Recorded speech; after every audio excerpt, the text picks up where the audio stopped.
Hey guys, it's time for another middle of the night, late night video.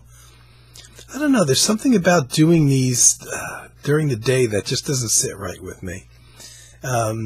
Maybe it's because I in my room here, I'm sitting by a very large window, which the shades are closed just about all the time, but I'm aware of activity out there, and the window is literally the size of the wall. It's too big. And I hear, people sometimes walking by and blah, blah, blah, because I'm on the ground floor. And, none of these things happen at night. So I was thinking of, like probably a lot of people that are into, I guess I'll say jazz, because it's mostly affected the jazz community. I can't keep up with all the people and the personal favorite musicians of mine that have been passing away this year, but it even started before this year, though. I want to say the last 2 or 3 years. I'm getting to the point where I've got like maybe a half a dozen favorite musicians left, and I'm getting superstitious. I don't even want to speak their names because I'm afraid something's going to happen to them. One of those in the category of like my favorite half dozen musicians was Harold Budd, and he passed away recently, which makes me not even want to speak the names of the others that are personal favorites of mine that are still around. But I do want to send them an email if I had their email addresses and say, you know what, lock yourself in the house, don't see anybody at all. I don't care if they're relatives, if they're your spouse, whatever. And just don't see anybody. Just go on the computer and talk to people that way, and lock yourself away. Whether it's coronavirus or whether it's something else. Who did we lose this week? Alone, which might date the video a little bit. Chick Corea passed away unexpectedly at the age of 79. And Milford Graves, the percussionist, also at the age of 79, passed away. And I got the idea. I've had several ideas for videos lately, and I haven't filmed them. And I was going to do a video on just showing just some favorite albums by folks that had recently passed away. Then it got to the point that there's been so many that recently passed away that I could do an 18-hour video. So I didn't want to not do the video, so I decided the only way to do this is to kind of break it down, and then when you start preparing for it, other things come into view. So I'm going to start, and this kind of has a little bit of a mix to it, because the initial impetus of doing this was one of the musicians did pass away recently, but he was part of a group or a collective of musicians where the other members have passed away in recent years, but not this year. But in order for me to show, I kind of wanted to talk about the other musicians that have passed away from this kind of cooperative group. So I'm going to cheat a little bit and kind of break my own rules and start off, I guess, with showing you an album that all three of the musicians that I'm going to briefly talk about today were in.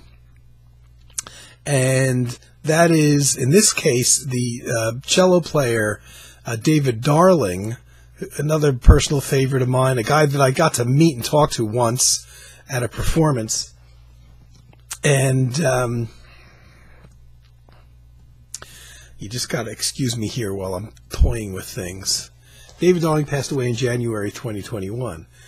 One of my favorite albums, and this has been shown a bit in my circle anyway, in my limited circle of VC people that I watch, this album Gallery, which came out, I think in 83, was it? 82? Came out in 82. I bought this as a new release. You know, back in the days before all this history stuff comes from before the internet, when I used to go to record shops pretty much weekly. If I didn't go every week, I was going every other week. And at that time, you know, unless you were dealing with pop music, you had no idea something new was coming out. You didn't know it till it was up on the shelves. So I'd go into the jazz section and, you know, look for my favorite ECM artists, because ECM I had been into for only a few years at that point. And I saw this album by a bunch of guys that I was familiar with their work already, and I'm like, wow, it's a new cooperative group, and that's Gallery, and this is the only album they ever made. It never came out on CD, but recently, and I want to say just within the last 6 months or so, it actually came out as digital downloads. So ECM is releasing some of these old albums as downloads only. I haven't bought the download yet, but it's got to be better than my crackly old vinyl, because I played this a lot. So this was a cooperative group, five men in the group. David Darling on cello, who, as I mentioned, passed away in January 2021. One of my favorite drummers in the world, Michael DiPasqua, who passed away in 2016, I believe it was. And David Samuels, the vibraphone marimba player, who passed away in 2019. Now, all three of these guys, I've loved their music for decades, since late 70s, very early 80s. And, man, I'm still not over Mike DiPasqua, the drummer's passing away from 2016. I still get, like, choked up when I think about it or when I listen to one of his albums. You know, no less than Dave Samuels and David Darling just very recently. The other two guys in the album were Paul McCandless, who thankfully is still with us. Paul McCandless I knew from Oregon. He's one of the founding members, still a member of Oregon. He's started to slow down his musical activities, or at least touring in recent years. He's fairly old now, so you could understand why. And Ratso Harris, the bass player. Now, I saw Gallery play live once, and it was a couple years after this album came out. And I remember I got to talk to Paul McCandless, and I asked him if it was possible if Gallery would make another album, and he said, oh, it's always possible. At the time I saw them, Ratso Harris was not playing with them, the bass player on this album. And I know they did other gigs as Gallery, and there was some, like, personnel changes in the band. And I get the feeling that Ratso Harris was a guy that was kind of, like, available for this album, but I don't really think that he played very much with the band. And he's one of the guys that did not get a writing credit either. So I think he might have been like a guy that was available that somebody in the band knew. I don't find any other history with Ratso Harris playing with the other guys in the band at all. Now, when I saw them, Ratso Harris was not playing bass. It was Mark Johnson. And if Mark Johnson was pretty young back then, but he had already made a name for himself. Fantastic bass player, and his the only time I've seen Mark Johnson play live. But his performance was, he fit in so well with the band. Now, Mark Johnson had played very, very late in his career. I want to say he might have even been the last bass player for pianist Bill Evans. If he wasn't, I think he was the last bass player. If he wasn't, he was very much at the end of Bill Evans' career. And Mark Johnson went on to play with Jan Abercrombie in a trio with Pete Erskine. That was a hell of a trio. He's made albums as a leader. So he's had a nice career, and he's a fantastic bass player. And he was the bass player when I saw Gallery. And they had a drummer filling in for Mike DiPasqua, who to me is one of the guys you can't replace in this band. Maybe that's because I love Mike DiPasqua so much, but Mike DiPasqua actually did write one of the pieces for this album. And I think the only reason that Mike DiPasqua did not play with Gallery when I saw him is because at that time he was on tour as the drummer for the Jan Garbrick group. And by strange coincidence, the very night before in New York City, Jan Garbrick's quartet with Mike DiPasqua played a gig in New York City, which I attended. It was a Saturday, and Paul McCandless was in the audience because the very next day here in New Jersey, Gallery was playing a concert at a local college on a Sunday afternoon, and it was a free concert. I believe it was a free concert because Dave Samuels, at the time, was teaching at that college. He was a music teacher at that college.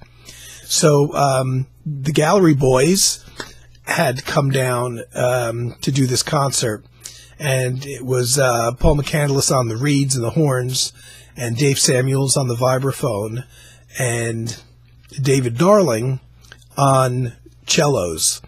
And that was 3 of the 5 guys that were on this original album that they put out. And Mark Johnson, as I said, was in on bass, kind of taking over Ratso Harris's place. And there was a drummer who I have to think was probably a music student from the school because he was much younger than the other guys, and kind of taking Mike DiPasqua's place because DiPasqua was off touring with Jan Garbarek. So this is the one album that the 3 guys I'm going to talk a little bit about here have in common. All 3 of them are on. David Darling, as well as Mike DiPasqua and Dave Samuels. So what I wanted to do when it comes to these guys that have passed away recently, and I guess it's up to you whether you in Mike DiPasqua's case, consider 2016 recently. I do, but then I'm old. So I wanted to show just a couple personal favorite albums by these guys. And this is probably the first David Darling solo album I ever bought.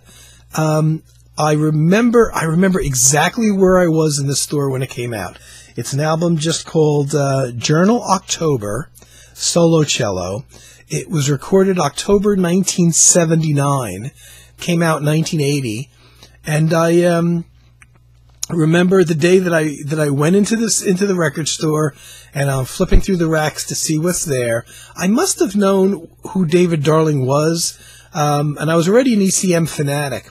But I remember thinking that I knew his playing, and I can't think of where exactly. I mean, it would have been a sideman somewhere. And I saw this, and the solo albums like this are my personal favorites. Musician goes into the studio, overdubs, plays all the instruments himself. In this case, David Darling is playing multiple cellos, acoustic and electric cellos. Some of the electric cellos are processed in different ways, so there's a lot of variety of sound on here. He also plays a little bit of percussion and gongs and things like that, bells, timpani. Does a little bit of voice on there, and the album probably comes off as weird to a lot of people. And it's probably the most intense and out there, quote-unquote, album he ever made, certainly as a solo thing. David went on to make many, many, many solo albums where he was the sole musician. Those are my favorite types of albums. But most of them carry a certain mood or are closer to like a classical kind of thing. Some of them are like live in the studio type of things of just solo cello. A lot of them have multiple overdubs, but none of them get as deep and I don't want to say the word weird, but kind of there's a more experimental bent to this. And this was actually his very first solo album, and it was nice that ECM put it out. They've put out quite a lot of his solo albums, but he's also done a lot of albums for other labels through the years. And some noteworthy labels in America that were close to kind of like the new age thing. And a lot of those albums are very pretty. They would be a good introduction to people that aren't quite into the avant-garde or the more experimental nature. But for me, this is like this is a great late night album to listen to. Fantastic album. And I've got so many solo albums by him that it's funny that one of my other favorite albums by David Darling isn't a solo album in terms of him playing alone. I believe this was the second album that he put out on his own, just called Cycles. And usually, certain artists, when they make solo albums, those are my go-to listen to albums before anything else. But I gotta admit, he got it right. He's 5 different musicians on this album. And this one was recorded in 1981, November 81. And so I think this was his next one after Journal October. Came out in 82. Again, I was lucky I saw it in the stores when it came out. Quite a band on here. Oscar Castro Neves on guitar, who this is the first time I knowingly heard him, but he had played with other folks that I had heard his playing on without knowing who was on guitar. The great Harold Anderson on upright bass. Steve Kuhn plays piano. Jan Garbrick plays saxophones, and the late great Colin Walcott plays sitar, tabla, and percussion, as well as David Darling's cello. The interesting thing with this album, it's like about 45 minutes, is so you have 6 different musicians. I don't think all 6 of them play on any one of the tracks. There's such a nice mixture of music on here because the musicians are used in different groupings. I'm not sure. I think there is even 1 or 2 short. I could be wrong. I think there's a solo track on here, but I could be wrong. I know there's a couple duet soundtracks with different musicians, so one might just have guitar on it. And then you have a whole bunch of different trio settings, with like David Darling on cello, Garbrick on saxophones, Colin Walcott playing sitar and or percussion, and 1 or 2 things where there's like 5 pieces, but not the full 6 pieces on there. And there's such a variety of settings. You know, some have percussion, some don't, so the ones without percussion are a little more subdued and quiet. And there's a couple wild things when Garbrick goes off a couple times like he does on his saxophone, if you know his playing. But there's such a variety of stuff on here. And that I like it even better than some of his solo things. Like I said, I'm a solo nut. So this is another high point of a David Darling's career for me. I just hit the microphone with the LP cover, so I hope it didn't make this huge sound. Here's another one I've spoken about that's very interesting that came along in recorded in 83. Came out probably late 83 or early 84. David Darling, Terje Repdal, just the 2 of them. You know, very unusual combination of very processed electric guitar, if you're familiar with Terje Repdal's playing, and David Darling on his multiple overdubbed cellos. In a lot of cases on this album, David Darling is doing most of the bass that Terje Repdal plays under. He's playing percussively, arpeggios on the cello, and then overdubbing other things on the cello, while Terje Repdal is soloing over the top of it. Terje also plays a bit of a synthesizer on here, which is used kind of as a backdrop, really only at a couple points. Making a nice kind of blanket sustained chords for the guitar to play over. But this is a particularly interesting album as well, so I had to show that. And I'm keeping this down to only a few albums for the folks that I'm showing. Where do I go next? Now I have to flip through things. So talking about Dave Samuels, the Vibes player, and in addition to that gallery album being a real good place to hear him. Now, Dave Samuels, I didn't know this. When I first got into Dave Samuels, I knew him as an ECM artist because that's where I first discovered him. And it was many, many, many years later that I discovered he was part of Spyro Gyra, and even in the early days. I didn't know that because I never listened to Spyro Gyra. I knew who they were, I knew the kind of music they did, and the kind of playing that Dave Samuels did on his ECM albums and the other albums I heard him on was more of a chamber jazz thing. So I would never associate Dave Samuels with Spyro Gyra. Many, many years later, I bought some Spyro Gyra stuff, And of course, this is all before the internet. And all of a sudden, there's Dave Samuels playing, and I thought he was just a guest on that particular album. But then I did some digging, and I see, well, he's on like most of these early albums of theirs, and that he was. I don't know to what extent he toured with the band, because he was, I think, generally either teaching or involved in other projects. But he was on most of their early studio albums and continued to be a guest for many years. But I didn't know that about him for many years. And in addition to the Gallery album, here's a particular favorite place to hear him. Double Image, which initially was a quartet. An interesting concept. It was a 4-piece band with Harvey Swartz on upright bass, Mike DiPasqua on drums. So here's another connection Mike DiPasqua has with Gallery and with Dave Samuels and the subject matter of this video.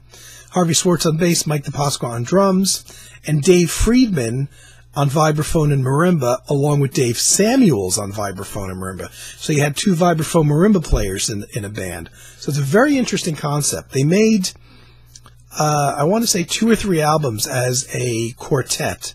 I'm aware of 2 of them. And this was one of them. This was 78, I want to say. Yeah, October 78, an album that came out in 79. And this is one of those ECM albums that never came out on CD, but I think this may be one of the ones that recently came out as downloads, so you can actually get the album as downloads. I could be wrong, but I think this one did come out as download. A very interesting album. Dave Samuels wrote 2 of the 4 tracks on the album. Harvey Swartz, the bass player, wrote 1. Dave Friedman, the other vibraphone player, wrote 1 track as well. This is a good album. Good album. And a good place to hear Dave Samuels play. Now, interestingly enough, this double image band with Dave Friedman that Dave Samuels did, it was like an on-again, off-again thing. And a number of years later, they would sporadically do albums.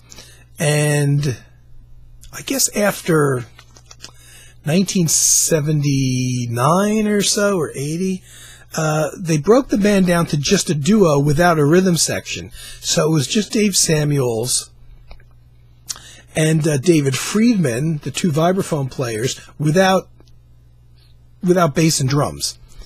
And they made several albums in that setting. And as you can imagine, the music's very different because now you no longer have a rhythm vamp going on for somebody to solo over and the traditional rhythm section thing going on.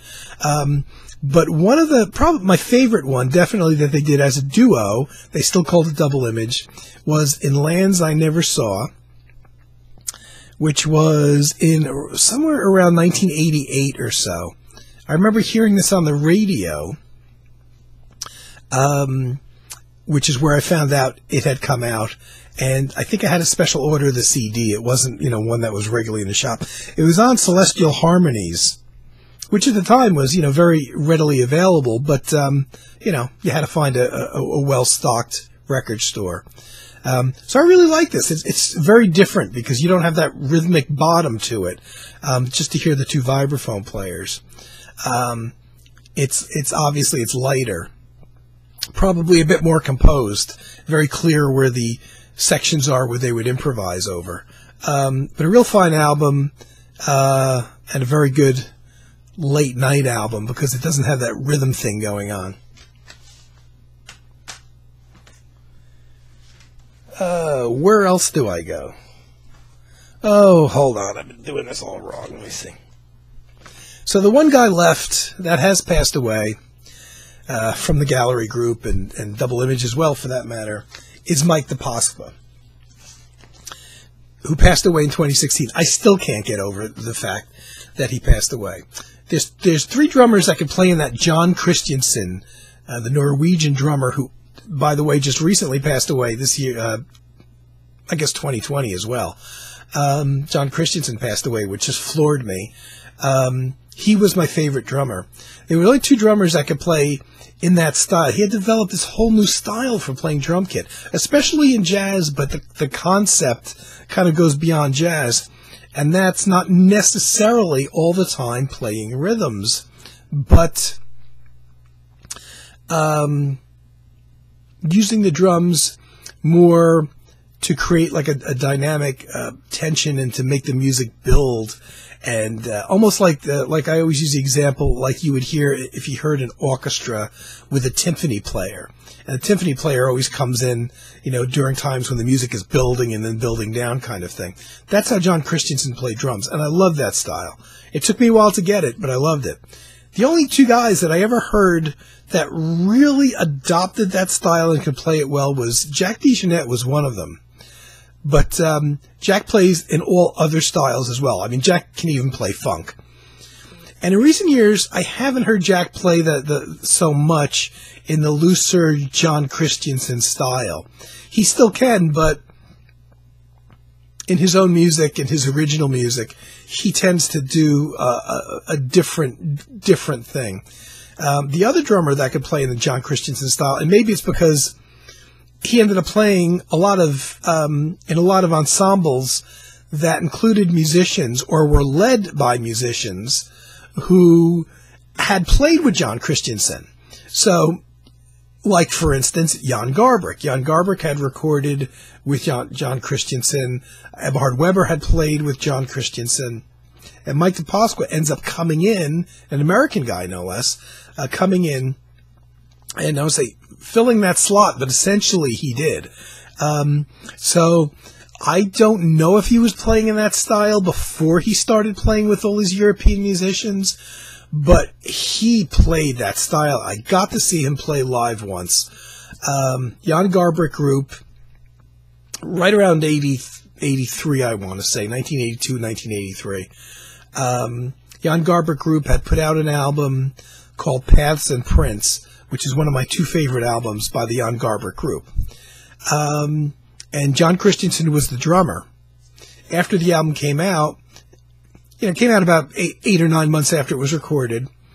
Comes out, the band does, I guess, like a promotional thing to support the album. But John Christensen was not available, and Mike DiPasqua filled his role in the band. The other two musicians in the band, besides Jan Garbarek, was Eberhard Weber and Bill Frisell on guitar. And they had played on the Paths and Prints album. So when we got tickets to go see the Jan Garbarek quartet, I thought, I'm going to see my favorite drummer, John Christensen. And I went there, and Mike DiPasqua was there in his place, playing perfectly in that same style. I mean, my jaw dropped. And I wish they had recorded that gig or a gig on that tour, because he did the most interesting drum solo. It wasn't at all that, let me see how loud I can make this kind of drum solo thing, or even like the fancy fills that you see like the mainstream bebop drummers do. It was a very musical thing, and it was the only time I got to see Mike DiPasqua play live. I would have loved to have seen him many more times. He was so busy recording at the time. Now, again, you didn't have the internet to find out what else he played on, so I got to speak to him after the concert, told him how much I loved it. He told me about a couple things he had done, and I had to try to remember people's names, and he said, well, I made this album for ECM, I don't know when it's going to come out, for some German bass player, and I played on that album, and he told me about that. I don't think I remember the guy's name at the time. Lo and behold, probably a year and a half to 2 years later, I go into New York City, which I rarely do, to go record shopping in a store that had a lot of imports. And I'm just flipping through anything and everything there. And I find this ECM album that was only ever released in Europe. It didn't come out in America, by a guy named Adelhard Reudinger, which I've spoken about because this is one of my favorite albums. And I saw it was an ECM. It's a great album cover, too. And I'm looking at the names on here. And I'm like, well, I didn't know Adelhard Reudinger, who's a fantastic upright bass player. But Ina Kemenos, who's actually an American female vocalist, I knew her. I love her voice. She's a California girl, as it turns out, but I didn't know at the time. I thought she was a European. She had recorded with Bar Phillips and John Sermon an album called Journal Violin 2, which I love, and her vocalizations on that album are incredible. And I saw her on this album. and I see also there's a whole bunch of musicians. There's 6 different musicians, but I see Michael DiPasqua, and I'm like, I bet you this is the album he was telling me about. And I picked it up, based on, well, I know 2 of the musicians on here. It's an ECM. I'll probably like it. One of the best albums I ever bought. And again, I think this recently came out as downloads. They never put this out on CD. This is just a fantastic album. Adel Hardroedinger on upright bass, a guy named Heinz Sawyer on saxophone, a guy named Bob Deegan on piano, Harry Pepple on guitar, who I have now bought some solo things by. Harry Pepple's passed away, but this was my introduction to him, as well as Harry Pepple's partner, Werner Perchner, who's a vibra-harp and marimba player. The 2 of them played together, Pepple and Perchner together over the years, even in duos. That was my first time I heard Perchner. Ina Kemenas on voice, and of course Mike DiPasqua on drums. Yes, fantastic album. I wish that were available on CD so badly. So I'm showing you some things from Mike DiPasqua now that are things that I've never heard him play on an album that I didn't like. A lot of people will know this album for some reason by Eberhard Weber later that evening. A lot of people have this as one of their favorite Eberhard Weber albums, and Mike DiPasqua plays on it. And at this point, it seems like Eberhard Weber chose Mike DiPasqua as being the guy. When I want to use a drummer, I want that guy. Even though he had previously, Eberhard Weber on his albums had previously used John Marshall, the drummer, and John Christensen as well. It seems like there's something about Mike DiPasqua's playing that Eberhard Weber loved. Now, I believe Eberhard Weber probably first heard Mike DiPasqua's drumming when Jan Garbarek hired Mike DiPasqua to play in his band. And from that point on, I believe this is the way it went, from that point on, Mike DiPasqua was the guy for Eberhard Weber. Like, really the guy. My second favorite album by the Jan Garbarek group, under the group name, and if you take a look, there's quite a few albums by group, is this album. It's Okay to Listen to the Gray Voice. And it has Mike DiPasqua on drums, Eberhard Weber on bass, Jan Garbarek on saxophones, and David Torn on guitar. It's the only time David Torn recorded with Jan Garbarek. It's my very favorite David Torn performance ever. I have bunches of his solo albums, group projects, but for the most part, David Torn is a bit of a wild man for me. He's a bit too distorted and rockish in general, but on this album, it's his most subdued playing, and to me, his best playing. It wasn't about like making a whole lot of noise and sounds and stuff like that. He was really the man. There's no keyboard player in here, so he's also kind of filling that void on the guitar. And he actually plays the Yamaha DX7 keyboard a little bit as well. But it's my favorite playing of David Torn, one of my favorite Jan Garbarek group albums, one of my favorite Jan Garbarek albums. Eberhard Weber's playing is excellent. Mike DiPasqua's playing is excellent as well. Mike DiPasqua played a lot of sessions, a lot that I still don't have. And then suddenly, and again, this is before the internet, suddenly just disappeared by the middle to late 80s. And I wondered for years, like, what happened to the guy? For some reason, it never dawned on me that maybe he had passed away, probably because at that point he was still pretty young. So I had to wonder what happened to him. And many, many years later, probably after the whole internet thing, so it took me a lot of years of like, where the hell is Mike DiPasqua?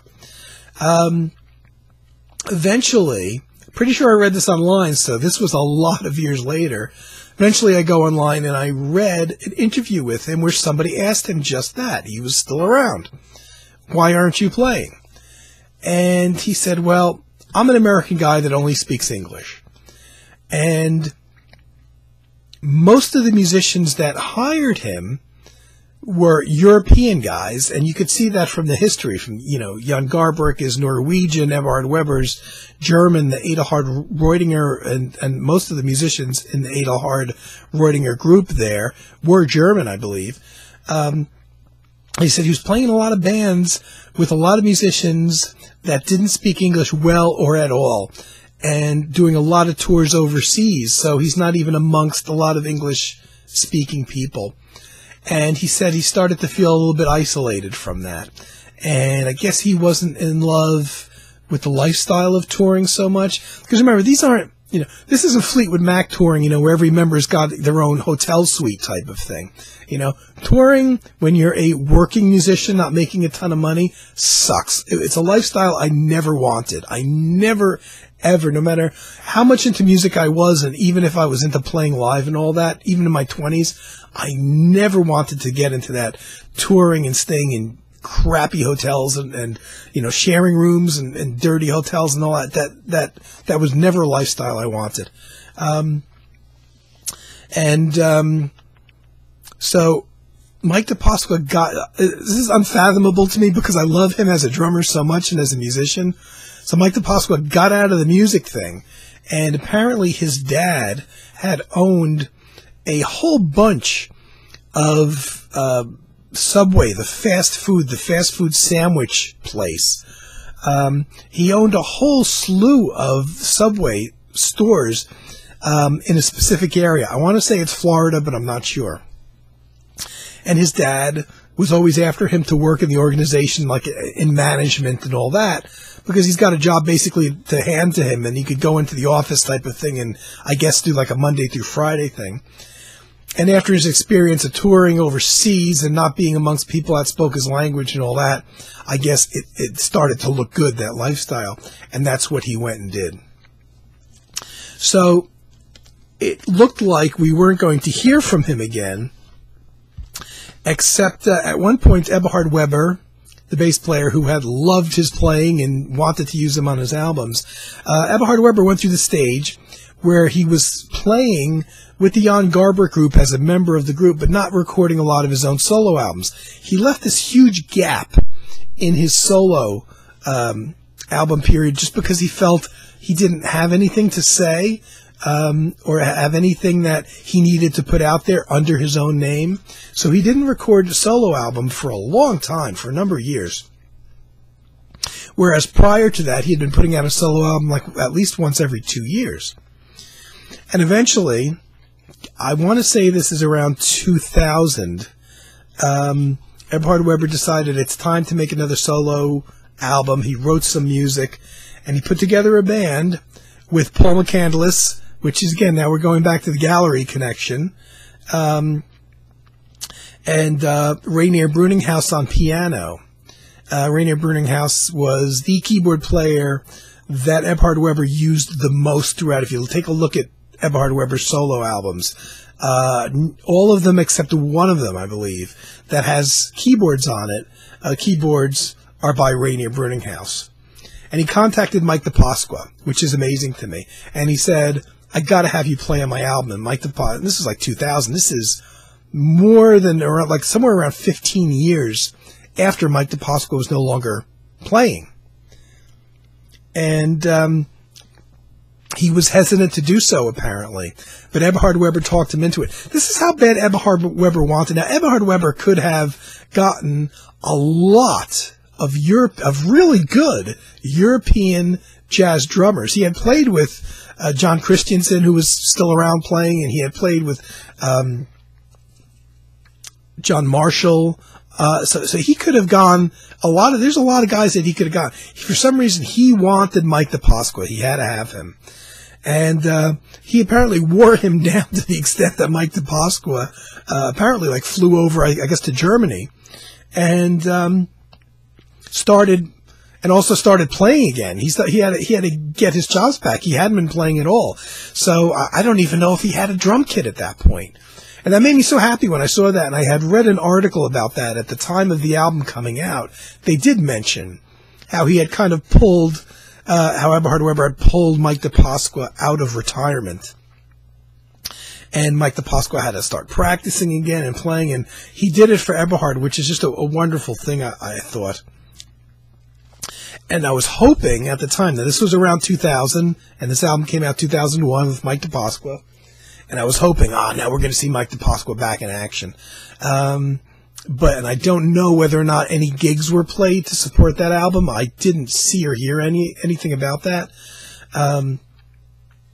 I thought and I was hoping that Mike DiPasqua would be around and playing again, but apparently he went back into retirement after that. He did the album, came back to the U.S. and went back to his management career, I guess.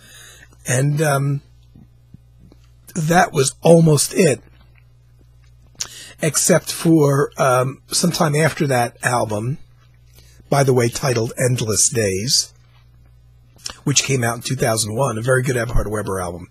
Eberhard going ahead a few years, back to around 2007, I want to say. Eberhard Weber suffered a stroke and hasn't been able to play bass since. So Eberhard Weber, kind of figuring his career was over, didn't really record anything for a number of years. But Eberhard Weber had played as a member of the Jan Garbarek group for, I don't know, over, I want to say like maybe 17 years or something. It was a really long period of time. And he did well over 1,000 live performances with the Jan Garbarek group as the bass player. And at just about every one of these performances, at some point in the show, Eberhard Weber did a bass solo. Interestingly enough, one of their sound engineers had recorded many, if not most, of these concerts. And after Eberhard Weber suffered his stroke, this engineer went back, took the tapes that he had of these concerts, took off the bass solos, and I don't know whose idea it was initially, but Eberhard Weber was given these, very high quality recordings of the bass solos from these Jan Garbarek group concerts, and Eberhard Weber started looking at these and listening to these, picking out interesting ones, with the idea of taking the bass solos out of the pieces that they were played in. They were generally played as a transition piece from one piece ending, bass solo, and then it would go into another piece by the Jan Garbarek group. He would edit these bass solos out, find the interesting moments in them, and build little compositions from them. And he also had use of digital delay, so there's more than one bass often going on in these bass solos. But Eberhard Weber also got the idea of playing a little keyboards. One of his two hands was good enough after suffering the stroke that he could play some light keyboard accompaniment. So at times he found these little bass solos and he would edit them to an interesting little short piece and would play some keyboards over it, thereby creating a new piece, essentially, from these bass solos from a period of 17 years. And then he also got the idea of, maybe I could use a couple musicians here or there. So Eberhard Weber decided, I'm going to make an album with these bass solos, with some of these keys overdubs, and after doing so for a little while, he decided, maybe I'll add a couple musicians to guest here and there. So the first album that came out of this concept was one called Resume, or Resume, depending on how you want to pronounce it. And I guess it was worked on around 2007 onward. It took several years before it actually came out. And Eberhard Weber started really deciding what pieces to use and what to overdub. It didn't come out till 2012. So there's a number of years of work in there. And Eberhard, as I said, wanted to get a couple musicians here and there, so we had Jan Garbarek come in and play saxophone on a couple pieces, which works really well. If you didn't know the history of these pieces, you wouldn't probably realize what they were, that they were just bass solos and they weren't meant to be these little pieces that they ended up being. But he also called up Mike DiPasqua again. Oh, Mike, come out of retirement again, because now this is a number of years after the Endless Days album, and it doesn't say specifically when the Jan Garbarek and the Mike DiPasqua overdubs were put on, but somewhere between 2007 is when Eberhard Weber started working on the project, and 2012 when it came out. I would say it's probably closer to the end of that, probably like 2011 or so, that Garbarek and Mike DiPasqua came down and played drums on a few pieces. And so once again, Eberhard Weber calls Mike DiPasqua after Mike DiPasqua kind of put the sticks down again after 2001 or so, and the recording of the Endless Days album, and he calls them back. And Mike DiPasqua, being, I guess, a good friend, came back. And only plays on a few pieces here, but certainly worth hearing. I really love this album. And sadly, I believe to the best of my knowledge, this is the last Mike DiPasqua performance that was recorded. Actually, probably the last two, which are 2000 and like 2011 or so, were both for Eberhard Weber. I'm not aware of anything that Michael did playing-wise in between those two albums. I don't believe he ever toured behind the two Eberhard Weber albums that he recorded, those last two things. It was just him coming out of retirement to play on the studio recordings. And so this is essentially kind of like, I guess, even though he only appears on a couple things, I guess it's epitaph in a way of Mike DiPasqua as well. And a bit sad because of the conditions that the album were made under. This album only really came about because of Eberhard Weber's stroke. It wouldn't have come about otherwise. But I love, he made two albums in this fashion from bass solos. And Mike DiPasqua only plays on the first of the two, which is this one. And it's wonderful atmospheric stuff. A bit sad, and then Mike DiPasqua passes away in 2016, just about 4 years after this came out. Apparently didn't go back to playing anymore. And Mike DiPasqua was only in his early 60s. And every time Eberhard Weber would pull him out of retirement, I was hoping it would be a permanent return, or at least he'd get the thing again, like, yeah, I got to go play. But the lifestyle stinks, of a working, touring musician. So, I'm sorry. I didn't mean for this to go that long. But I wanted to kind of dip into these connected people and the fact that, for many, many, many, many years, I held out the hope that we would see a gallery album again, at least with the principal players, the four principal players, Paul McCandless, Dave Samuels, David Darling, and Mike DiPasqua, and whatever bass player they want to use. And, for a lot of years that was a possibility until, we lost Mike DiPasqua. Then we lost Dave Samuels. Now we lost David Darling, which leaves only Paul McCandless. So I don't think you're going to see another gallery album. Okay, guys, sorry for going on so long once again. But I really wanted to talk about some of my favorites and some, some things that are very emotional albums for me to listen to, actually. And I have a whole theme, so many musicians that I wanted to talk about, that I wanted to show favorite albums by that are guys that have passed away recently. I may continue on this thread, as difficult as it is. So thanks for watching. And hope everybody's doing okay in this deep freeze that we're in. And it's late February, so it won't last forever. And I'm okay with winter anyway. So take care, everybody. I'll be back at some point.